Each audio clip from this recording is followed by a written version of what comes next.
एक खबर बिहार चुनाव 2025 से जुड़ी है और सामने आ रही है। आपको बता दें, इस बार बिहार में जब वोटों की गिनती होगी तो उसके तरीके में कुछ खास बदलाव किए गए हैं। यह जानकारी मुख्य चुनाव आयुक्त ज्ञानेश कुमार ने रविवार को दे दी है। उन्होंने बताया कि इस बार वोटों को एक नए सिस्टम यानी नए तरीके से गिना जाएगा।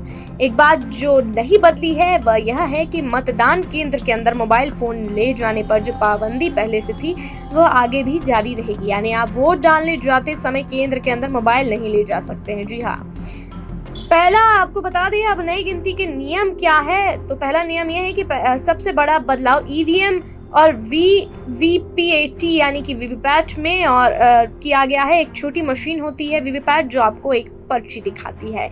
यह पर्ची बताती है कि आपने जिस उम्मीदवार को वोट दिया है आपका वोट सही में उसी को मिला है या नहीं। चुनाव आयुक्त ने कहा कि गिनती के दौरान अगर कहीं पर ईवीएम में डाले गए वोटों की संख्या और वीवीपैट पर्चियों की संख्या में कोई अंतर या गड़बड़ी मिलती है तो अब एक बहुत ही जरूरी नियम लागू होगा। पहले ऐसे मामलों में सिर्फ कुछ वीवीपैट पर्चियों को नमूने के तौर पर गिना जाता था, लेकिन अब यह तय किया जाएगा कि अगर गिनती में कहीं भी गड़बड़ी पाई जाती है तो उस जगह से जुड़ी सभी वीवीपैट पर्चियों को गिनना जरूरी होगा। इसका मतलब यह है कि जहां भी वोटों के मिलान में थोड़ी भी समस्या होगी वहां पूरी जांच की जाएगी। यह नियम इसलिए बनाया गया है ताकि गिनती पूरी तरह से सही हो और चुनाव के नतीजों पर लोगों का विश्वास और बढ़ सके। दूसरा अहम बदलाव पोस्टल बैलेट की गिनती से जुड़ा है। पोस्टल बैलेट वे मतपत्र होते हैं जो उन लोगों को दिए जाते हैं जो चुनाव की ड्यूटी या सेना में होने की वजह से अपने मतदान केंद्र पर नहीं जा पाते और दूर से अपना वोट डालते हैं। यह नियम के मुताबिक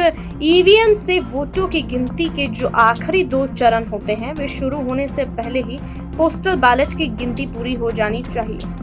बता दें आपको, चुनाव आयोग ने कहा है कि पोस्टल बैलेट की गिनती को पूरा करना अनिवार्य होगा, यानी यह काम हर हाल में पूरा करना होगा। पोस्टल बैलेट की गिनती पूरी तरह से खत्म होने के बाद ही ईवीएम की गिनती का आखिरी राउंड शुरू होगा। ऐसा करने से यह सुनिश्चित हो जाएगा कि पोस्टल वोटों को गिनने में कोई जल्दबाजी या देरी न हो और अंतिम नतीजा घोषित करने से पहले हर एक वोट को सही तरीके से गिना जा सके। अंत में बता दें आपको, बिहार में होने वाले इस चुनाव में वोटों की गिनती को और भी ज्यादा पारदर्शी और भरोसेमंद बनाने के लिए ये 2 बड़े बदलाव किए गए हैं। ईवीएम वीवीपैट की गड़बड़ी में पूरी पर्ची गिनती और पोस्टल बैलेट की गिनती को ईवीएम के आखिरी राउंड से पहले ही पूरा करना अब जरूरी कर दिया गया है। ऐसी खबरों के लिए बने रहिए हमारे चैनल ओपिनियन बिहार के साथ।